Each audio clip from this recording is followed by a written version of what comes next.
First, you talk about the injustices which prevail in the so-called communist countries, and then the free societies which exist in the capitalist countries and the wealth that has been created there. But you restrict your arguments to the Western European countries, the United States and Japan. What you fail to point out is that most of the countries in the world are capitalist. That is, the means of production are owned privately, or the accumulation of wealth is privately accumulated. Most of these countries have severely repressive governments, and most of them suffer from huge unemployment rates, hunger, and poverty. If we look at India as compared to China, which has twice as many people, and under its system, the Chinese system, has been able to achieve things for the masses of people which India could not even consider. The same thing goes... Would you come to your question, please? How about? Just two more points, because excuse me, I'd like a little bit of free speech myself. That's okay.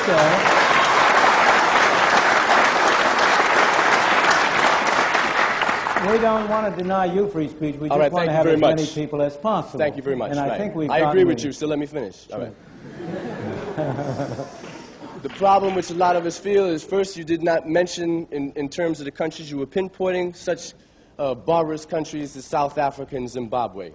And in terms of giving your appraisal of the riches that have been accumulated in the Western so-called democracies, capitalist democracies, I would like you to give us an honest evaluation of just how these countries got so rich so quick, and that direct relationship of that to the fact that there were slaves that worked free labor, and the wealth that was created in this society being a direct product of that relationship, and also of the colonial relationships of the Western European countries and the wealth which they bled out of the people in their colonial domain. I will be glad to answer those questions.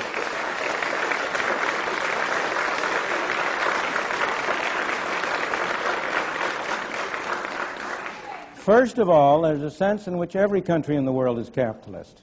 Soviet Union is capitalist. Every country in the world has large capital under control. And the real question is, of course, the organization whereby the capital is controlled. In the Soviet Union, it is controlled by the state or by officials of the state.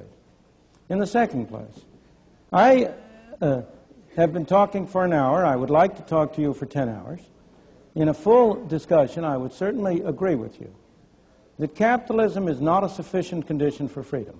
It's a necessary condition for freedom. I never said that wherever you had capitalism, you had freedom. I never said that. I never made that statement. I made the opposite statement. Wherever you had freedom, you had capitalism. Capitalism is a necessary condition for freedom, but not a sufficient condition for freedom. In addition, you need relatively broad access to capital and a relatively free market. Again, relatively. You need competition. I usually refer to it as competitive capitalism to distinguish it from certain kinds of systems which have been capitalist and have all of the bad qualities that you describe. In the second place, because I don't want to take too much time, to go to your final points. In the second place, it simply is not true that the enormous increase in the well-being of the free countries of the West arose out of slavery. Slavery was a blot on our escutcheon, there is no question. And of course, it was a disgrace to this country to have had slavery as long as it did. But if you take Britain, which did not have slavery, I'm going to go to the colonies, that's the next point. I'm trying to take one point at a time. The gentleman made two separate points.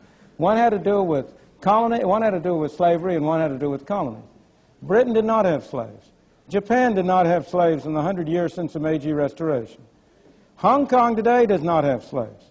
And you ask yourself, if you want to know how people feel, ordinary people feel about different systems, you ask how they vote with their feet. And you ask whether it's Hong Kong that has to put up police to keep people from Hong Kong going into China, or it's China that has to put up police to keep people from China going into Hong Kong. So look at the way people vote with their feet before you judge which society gives them better conditions. But in any event,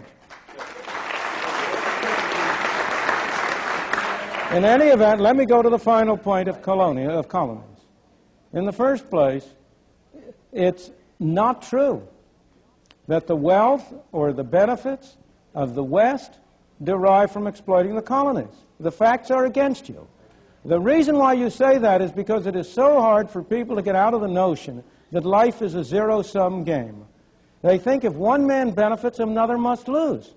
But in a free market, both people can benefit. Now, if you take the case of Africa, the wheel had not been invented in parts of Africa by the end of the 19th century. The number of people in Africa and their average conditions of life in Africa have grown enormously as a result of their contacts with the West. Well, I would say you don't know your facts, sir. In the case of India, which is a very famous case, if you look again at the facts, all of the studies have shown that it cost Britain more to maintain India. These are some famous studies by Jacob Viner, which went into the details of it in great detail. Colonialism has always cost the mother country more than it ever gotten any direct or indirect economic benefits. So far as India was concerned, the history of India is divided into three periods. The period of British rule in the 19th and early 20th century, when there was very real progress in the standard of life of the people of India. The period of the 20s and the 30s, when there was a great struggle against Britain and for independence, when there was essential stagnation in India and there was no growth. The period since the creation of independence in 1948, when you have had a highly centralized government, when unfortunately it was Harold Lasky and not Adam Smith, who was the most respected intellectual figure in India, when the Indian people have lost, not improved, when the average amount of food and so on has been going down, not up. The people of India have been worse off under independent, non-colonial government than they had been before. So, colonialism. Well, first of all, do you have colonialism today? You have the classic colonialism behind the Iron Curtain. You have Russia, which is a master country. I mean, not the Union of Socialist Soviet Republics, but Russia, which is a master country with a great colony around it within the Soviet Union, in Poland, in Czechoslovakia, in Hungary. That's the great example today of your classic kind of colonialism. The United States, with trivial exceptions, has never been a colonial country. It did have Philippines. It had Philippines for a while. Cuba was not a colony of the United States. In any event, you need a sense of proportion. In the period between the revolution in 1776 and 1898, the U.S. had no colonies. And yet the U.S., that was a period of the greatest growth and the greatest economic development of the United States. Mexico? Your question.